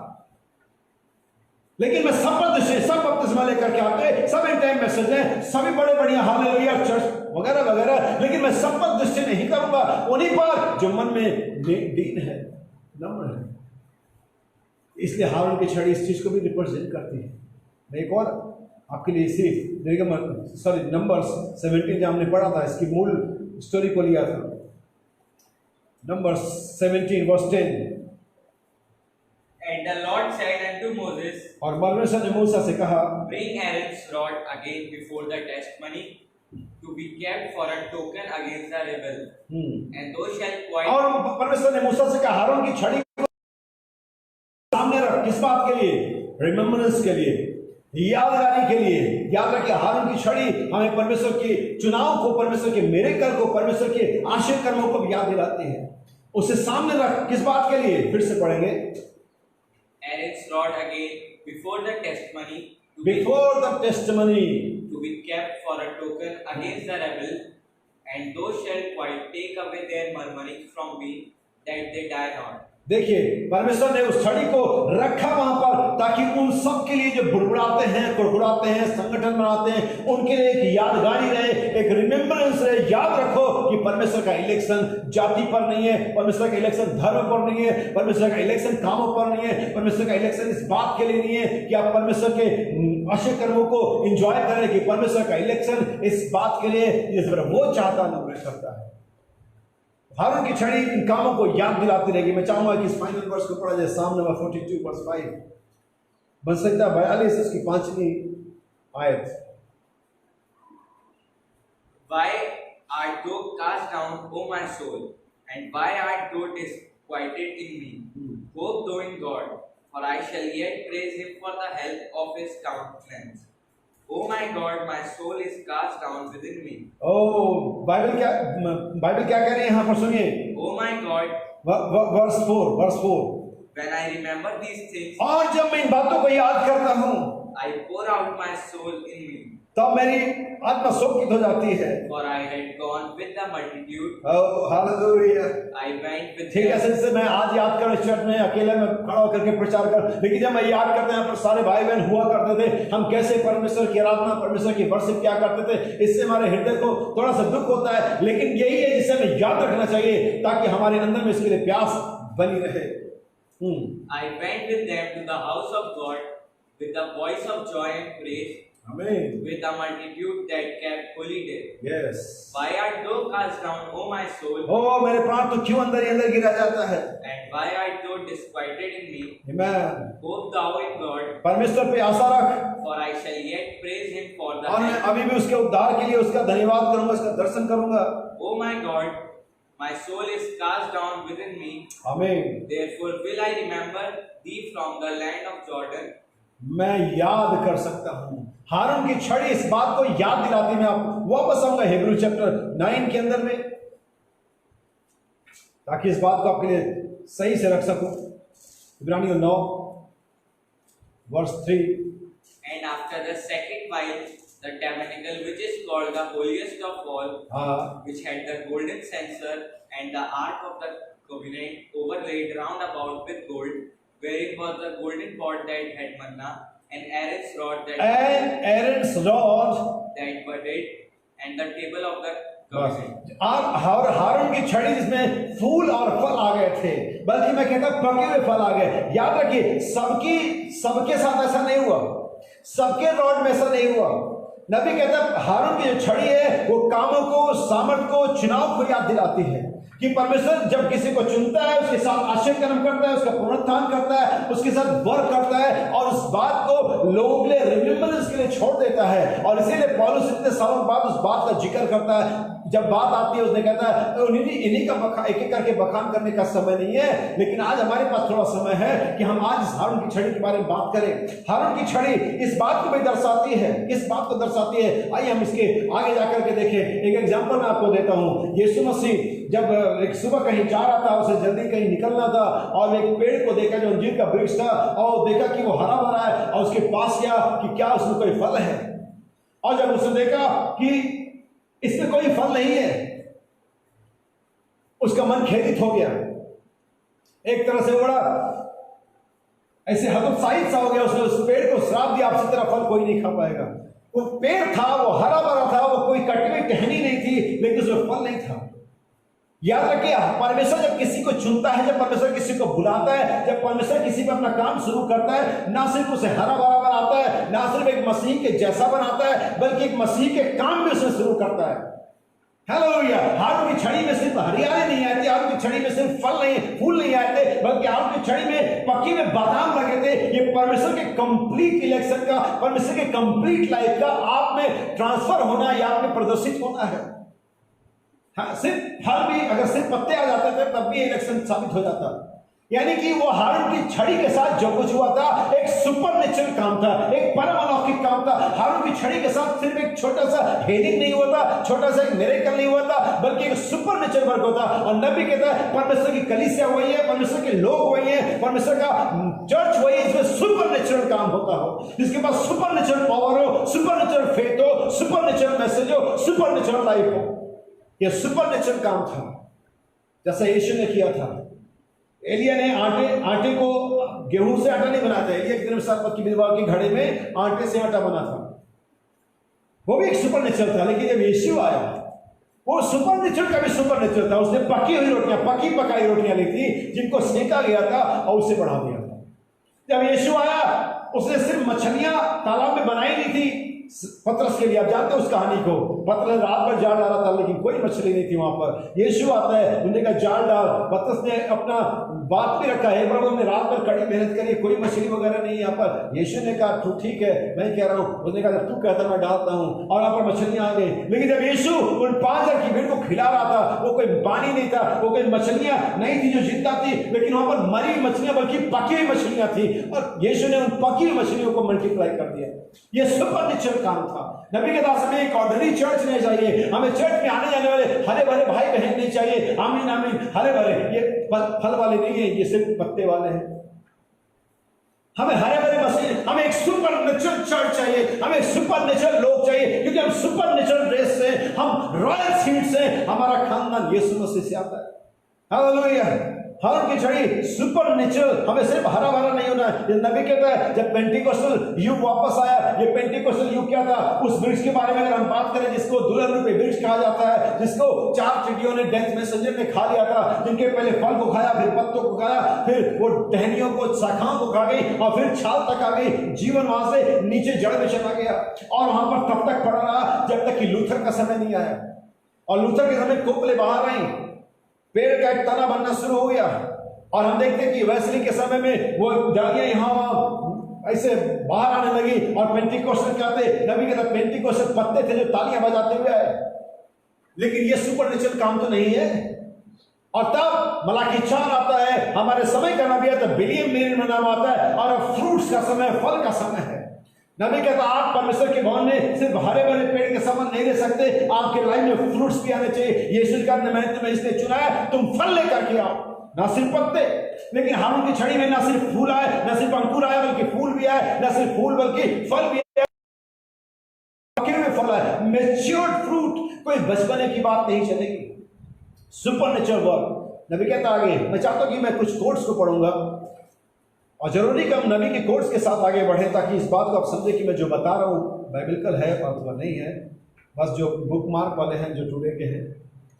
Take a dead sinner और एक पापी को लीजिए, मरा हुआ पापी को, alienated from God, without hope without Christ जो कि परमेश्वर से बिना आशा बिना मसीह के अलग है, and put him in the presence of God. और उसे परमेश्वर की उपस्थिति में डाल दीजिए। एक पापी को जो मरा हुआ लीजिए, जो परमेश्वर के बिना मसीह के बिना बिना आशा के है, और उसे परमेश्वर की उपस्थिति में लेकर के and put him in the presence of God. यही है जिसकी बारे में आज हमें आपकी जरूरत है, जहां पर परमेश्वर ऐसा सुपरनेचुरल वर्क कर सके। In this great glorious tabernacle, और इस महान आराधनालय के अंदर में in there he will yield forth fruit of the Holy Spirit, love, joy, peace. और तब उसके पास पवित्र आत्मा के सारे फल होंगे, प्रेम, आनंद और शांति। The dead rod budded, for it budded, it had to have और वो मरी हुई refreshment, जो छड़ी थी उसमें फूल और फल आ गए। had to be refreshed. Then after it was refreshed, it had to have, it brought forth the odor, a perfume, the blossom. Then the next it brought fruit was fruit. And every Christian come the same way और हर एक मसीही को इसी तरीके से आना है। when he comes into the presence of God. जब वो परमेश्वर की उपस्थिति में आता है, First, पहली बात he has to be refreshed. तो वो पहली बात जो क्या हो जाता है, वो तरोताजा हो जाता है। हालेलुया। मैं और आप हम सब जानते हैं, अनुभव से गुजर चुके हैं। पहली बात जो मसीह के साथ होता है, जो परमेश्वर की उपस्थिति में आता है, वो ही रिफ्रेश, तरोताजा हो जाता है। The Holy Spirit has to take a hold of a man और उस पवित्र आत्मा उस व्यक्ति पर अपना नियंत्रण लेता है and renew him और उसे नया बनाता है and make him another person. और उसे एक दूसरा व्यक्ति बनाता है, जैसे कि हारून की स्टिक के साथ हुआ। पहली चीज जो परमेश्वर की प्रेजेंस में आना था उसको, दूसरी चीज उसको रिफ्रेश हो जाना था, और फिर उसको परिवर्तित हो जाना था। हालेलुया, आमीन। सुनिए, The Holy Ghost, फिर से 2 लाइन पीछे। the Holy Spirit has to take a hold of a man और उस पवित्र आत्मा उस व्यक्ति पर नियंत्रण लेता है and renew him और उसे नया बनाता है and make him another person. और उसे एक दूसरा ही व्यक्ति बना देता है। The Holy Ghost comes in पवित्र आत्मा अंदर आता है just in the refreshment. और एक ताजगी के साथ, The Holy Ghost come in a quiet of the hour. और उस पवित्र आत्मा उस सन्नाटे के समय में आपके पास आता है, उस एक ऐसे समय, एक ऐसे जगह जहां पर आप नहीं जानते अंदर क्या हो रहा है। ठीक हारून की छड़ी के साथ यही हुआ। हारून की छड़ी बाकी छड़ियों के साथ अंदर डाली गई और कोई नहीं जानता था अंदर क्या हो रहा है। एक क्वाइट टाइम, एक गुप्त समय, एक सन्नाटे का समय। ठीक, वो सन्नाटे का समय आज घड़ी का सन्नाटा है। जैसे कोकून और रुकून उस सन्नाटे के अंदर में बनते हैं और आप नहीं जानते अंदर क्या होता है, लेकिन अंदर एक जीवन खूबसूरत, एक बटरफ्लाई यानी कि तैयार होती है। और इसी सन्नाटे के समय में, इसी गुप्त स्थान में मेरा और आपका जीवन बन रहा है। हम क्रिएट किए जा रहे हैं। एक अच्छा जीवन, एक मसीह परमेश्वर का पुत्र आने के लिए तैयार है। यही जो हारून की छड़ी के साथ हुआ, यही है जो मेरे और आपके साथ होना है। सुनिए, No wonder the church natural today can't believe in miracles. और कोई आश्चर्य नहीं कि प्राकृतिक स्वाभाविक कलीसियाएं, स्वाभाविक लोग इन आश्चर्य कर्मों पर बिलीव नहीं करेंगे। They have never come into the miracle working place. और वो कभी भी आश्चर्य कर्म की जगह में आए ही नहीं। और यही वजह आज हमारे बीच में बहुत से कम लोग हैं जो आश्चर्य कर्म में बिलीव करते हो।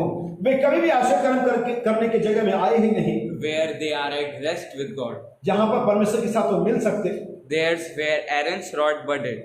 और जहां पर हारून की छड़ी में फूल आ गए, फल आ गए। Something that was dead, and कुछ ऐसा जो मरा हुआ हो, something, an old dry stick of the desert. और पुरानी वो सूखी हुई छड़ी जो पुराने रेगिस्तान में पीछे पड़ी हुई थी, In that holiest of holies took new जब life.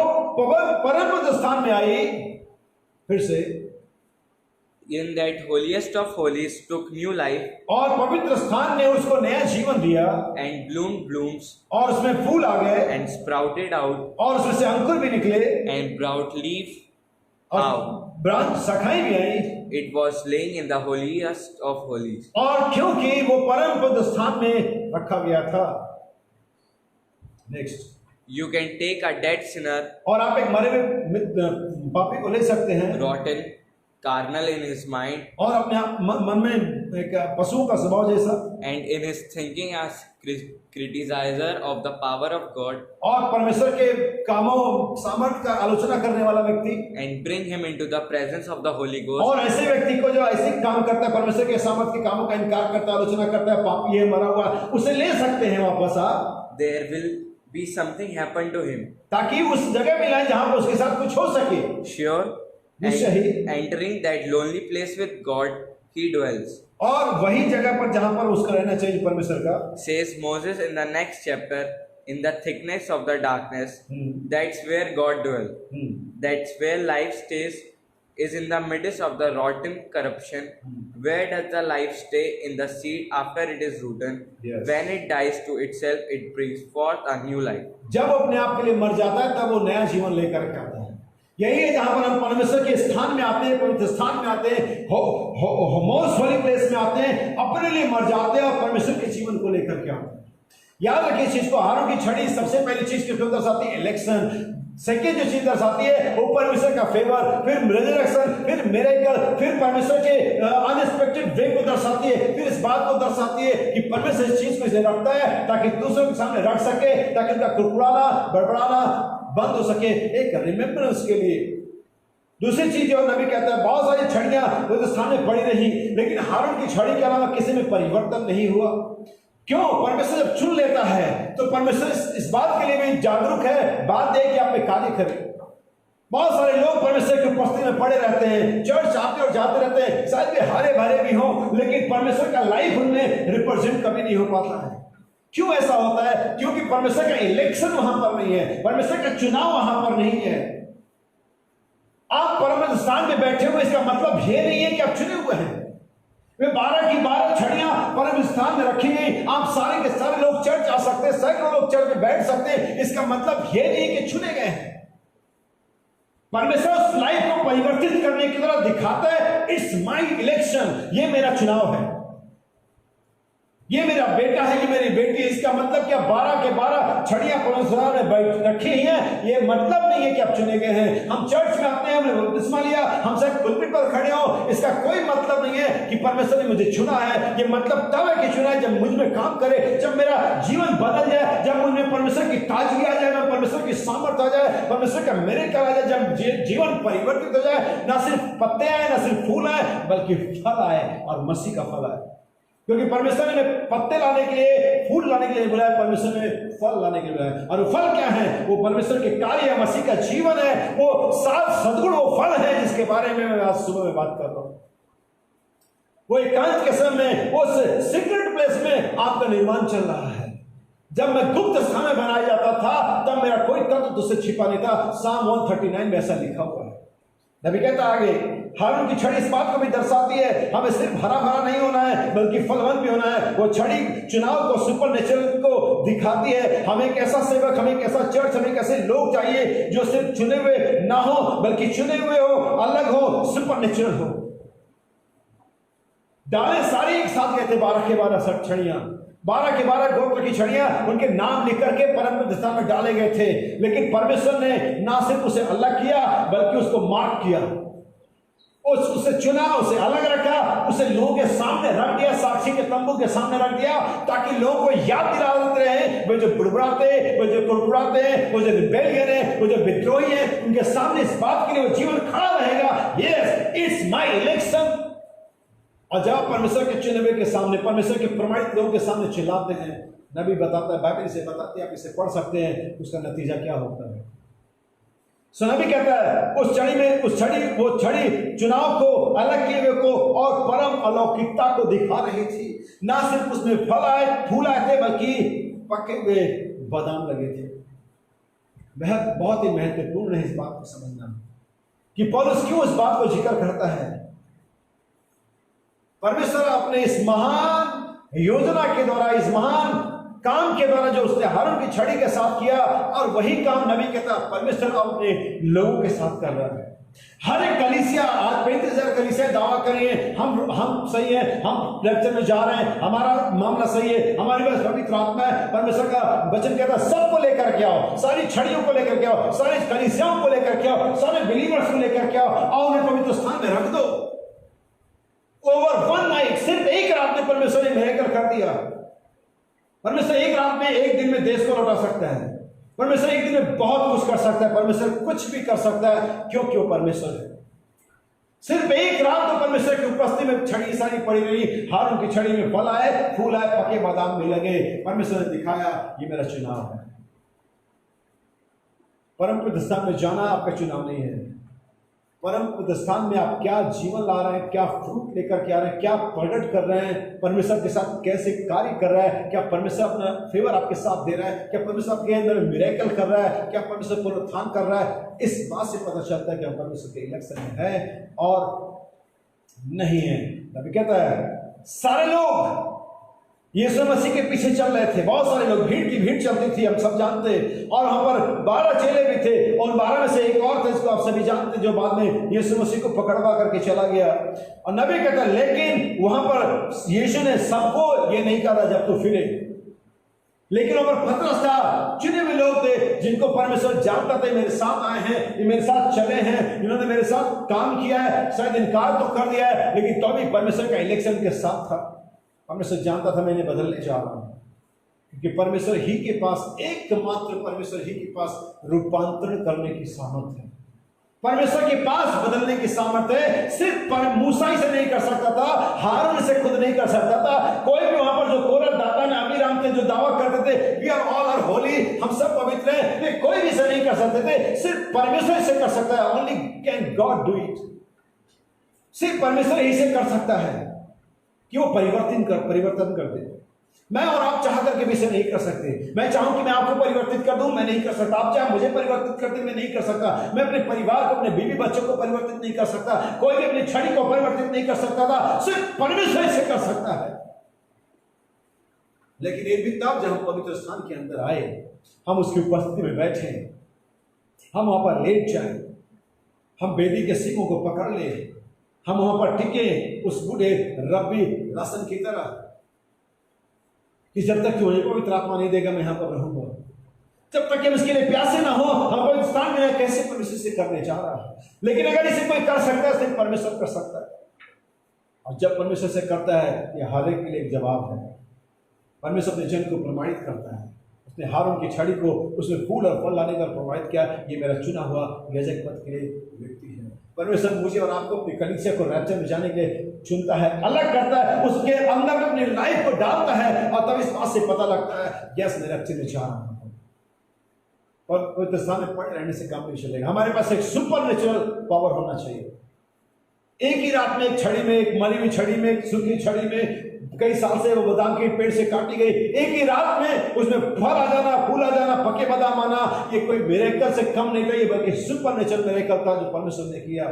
और जो परमेश्वर आज मेरे और आपके साथ कर रहा है, ये कोई हीलिंग नहीं है, ये कोई मन गढ़ंत बात नहीं है, ये कोई माइंड रीडिंग नहीं है, कोई ब्रेन वॉश करना नहीं है। ये सुपर नेचुरल पावर है परमेश्वर का, जो एक पापी को लेता है एक संत बना देता है, एक अविश्वासी को लेता है एक विश्वासी बना देता है, एक शराबी, बेविचारी, गुटखा खाने वालों को, तमाम गंदे को लेता है, अपने लोगों के बीच में एक पवित्र जन करके खड़ा करता है, अपना सेवक बनाता है, अपने महिमा के लिए इस्तेमाल करता है। ये परमेश्वर का सुपर नेचुरल वर्क है। ये परमेश्वर का फेवर आपके साथ है, ये परमेश्वर का इलेक्शन आपके साथ, ये परमेश्वर का प्रेम आपके साथ। उसने कहा मैंने तुम्हें अनंत काल के प्रेम से प्रेम किया है, मैंने तुम्हें सेठ में प्रेम किया है। हम जानते हैं उसने हारून के साथ एक फेवर दिखाया। ये फेवर की बात मैं इसलिए कर रहा हूं क्योंकि अगर आप पीछे जाएंगे, हारून की हिस्ट्री जरा बैकग्राउंड में जाकर के देखेंगे, ये हारून था जिसने सोने का बछड़ा बनाया था। जब उन्होंने कोरह, दातान, अबीराम ने हारून से सोने का बछड़ा बनाने के कहा, हारून ने उनको मना नहीं किया, नहीं ऐसा मत करो, ये करना गलत होगा। मैं बाइबल में कहीं नहीं पाता कि हारून ने ऐसा कहा हो, बल्कि हारून ने इसे बनाया। हालेलुया। हारून ने सब कुछ किया, लेकिन तो भी परमेश्वर की जो मनसा है और चुनने के अनुसार है, परमेश्वर ने अपना फेवर हारून के लिए दिखा। क्यों? क्योंकि मैंने तुझे अनंत काल के प्रेम से प्रेम किया, मैंने तुझे सेठ में प्रेम किया है। जब मैं और आप इस दुनिया में थे, मैं और आप जिस कर्म से, जिस हालत से, जिस जीवन से चल रहे थे, हम किसी चीज के लायक नहीं थे। हम परमेश्वर के पवित्र नाम को अपने होठों से लेने के लायक भी नहीं थे, लेकिन चूंकि परमेश्वर का फेवर हमारे साथ था, अनंतकालीन प्रेम से प्रेम किया था, इसलिए उसने हमें चुना, बल्कि हमें चुन करके अपने पवित्र स्थान में बुलाया और हमारे जीवन को बदल दिया हारून की छड़ी के समान। सिर्फ पत्ते नहीं, सिर्फ फल नहीं, फूल नहीं, फल नहीं, पके हुए बादाम। अब वो लाइफ मैच्योरिटी में आ रही है, दुल्हन मैच्योरिटी में जा रही, विश्वास से लेकर के 7 सद्गुणों तक, और न सिर्फ 7 सद्गुणों तक, 7 सद्गुणों तक सिर्फ फूल और फल है। लेकिन अब पवित्र आत्मा तक जाते हैं, आपके अंदर में बादाम आ रहा है, लेकिन आप चोटी के पत्थर को ले लेते हैं, आप जानिए आप मैच्योरिटी में आ गए, मसीह के डील लोग तक बढ़ गए हैं। यही जो 5 मिनिस्ट्री करती है, परमेश्वर ने ऐसा किया है क्योंकि उसका फेवर हमारे साथ है, उसका प्रेम हमारे साथ है, उसने हमें, जब हम पापों में मरे हुए थे, हमें वहां से बुलाया, हमारे जीवन को उस हारून की छड़ी की तरफ परिवर्तित कर दिया। हम जब पापों में मरे हुए थे, विचार और झूठ में मरे हुए थे, हमें वहां से निकाला, अपनी प्रेजेंस में डाला, अपना छाया हम पर किया, उस glory of the most high हम पर चमकाया, और उसने हमारे जीवन को क्या कर दिया? परिवर्तित कर दिया। ठीक ऐसे ही जैसे एक अंडा जब गर्मी के अंदर में रहता है, एक उष्मा के अंदर में रहता है, परिवर्तित हो जाता है। आप जानते हैं जब बीज को गेहूं में डालते क्या होता है? मिट्टी उसे ढक लेती है, कुछ और नहीं, उसे हीट मिलता है, गर्मी मिलती है, उसे सही एटमॉस्फेयर मिलता है, और वो बीज परिवर्तित हो जाता है। नबी कहता हमें और आपको यही जरूरत थी। हमारे अंदर परमेश्वर का बीज तो था, लेकिन अंकुरित नहीं था, स्प्राउट नहीं निकले थे उसमें। लेकिन जब परमेश्वर ने हमें जगत में से निकाला, वापस से निकाल करके अपनी प्रेजेंस में, अपने परमेश्वर के वचन की उपस्थिति में डाल दिया, यहाँ पर डाल दिया, और हमें यहाँ पर वचन में पैक कर दिया। अब जब वचन की गर्मी मिलने लगी इस बीज को, जो कि परमेश्वर का पुत्र था, तब इसमें से अंकुर निकला। ना सिर्फ अंकुर निकला, लेकिन एक कोपल गए, ना सिर्फ कोपल आए, लेकिन टहनियां गए, ना सिर्फ टहनियां आए, बल्कि पत्ते भी ताली हो जाते, ना सिर्फ पत्ते आए, बल्कि अब फ्रूट्स, फल लटक रहे। तुम्हारे फलों से तुम्हें लोग पहचान जाएंगे कि तुम मसीह के संतान हो। हालेलुया। वो फ्रूट्स, वो फल दिखा रहे हैं। इसके लिए परिवर्तन की जरूरत थी, और सिर्फ परमेश्वर परिवर्तन करता है। 7 गर्जन इसीलिए रूपांतरण करने की क्या देते हैं? विश्वास देते हैं, उठाए जाने का, जो कि बदला जाना है। 7 गर्जन मसीह के दुल्हन को इकट्ठा करते, कहा in the most holy place. किस लिए? परिवर्तन होने के लिए, उस अनुग्रह के लिए जो उठाए जाने का है, उस विश्वास के लिए जो उठाए जाने का है। हालेलुया। मेरे भाई और बहन, यह समय है परमेश्वर की उपस्थिति में जाने का, यह समय है सुपर नेचुरल के साथ कनेक्ट होने का, यह समय है अपने आप को देखने का, यह समय है अपने दावे को परखने का। यस आई एम बिलीवर, मैं दुल्हन हूं, मैं रक्त में जा रहा हूं। ठीक है, आ जाओ, सब छड़ियां लेकर के आओ, सबको परमेश्वर की उपस्थिति में रखो, सबको सामान सिकंजे पर कसो, और देखो कहां परिवर्तन आता है। अगर वो परिवर्तन है तो ठीक है, परमेश्वर का इलेक्शन आपके लिए, परमेश्वर का फेवर आपके लिए है। लेकिन इलेक्शन नहीं, आप जैसे आप मसीह में आने से पहले थे, वैसे अभी भी हैं, आप वैसे ही चले जाएंगे, और परमेश्वर की उपस्थिति में रहते हुए, चर्च में आते जाते हुए नाश हो जाएंगे। आप पहले भी झूठ बोलते थे, आप पहले भी बीड़ी सिगरेट शराब पीते थे, अभी पी रहे हैं, आप हारून की छड़ी बिल्कुल नहीं है, आप जैसे आए थे वैसे नाश हो जाएंगे। जरूरत है परमेश्वर की उपस्थिति में समय बिताने, परमेश्वर के वचन के बीच में आने का, उस सूरज की सीधी उपस्थिति में आने का, ताकि हम जो दाने हैं, जो मसीह के बेटे और बेटियां हैं, मैच्योरिटी में आ सके, पके हुए बादाम, पके हुए फल, सच्चे अच्छे मैच्योर क्रिश्चियन बन सके। मेरे भाई और बहन, यही आज का संदेश है। हारून की छड़ी, परमेश्वर के इलेक्शन, फेवर, मिरेकल, रिजरेक्शन, परमेश्वर के आशीष कर्मों की यादगारी को याद दिलाती है। अगर परमेश्वर ने आपको जगत में से चुना है, तो आपके साथ वही सब कुछ होगा जो हारून की छड़ी के साथ हुआ, जो कि मरी हुई थी, सूखी थी, परमेश्वर ने उसने जीवन को लौटा दिया। हम और आप ऐसे ही थे। अगर अभी भी वैसे ही हैं, तो पहली बात यह कि हम बुलाए ही नहीं है। लेकिन अगर हमें बुलाया गया और हमारा जीवन परिवर्तित हुआ है, तो परमेश्वर का एक दिन वो पका हुआ फल, वो लाइफ जो मसीह का जीवन है, हमें लगने जा रहा है। विश्वास करता हूं आप इसे समझ पाए। प्रभु आप सभी को आशीषित करे। God bless you.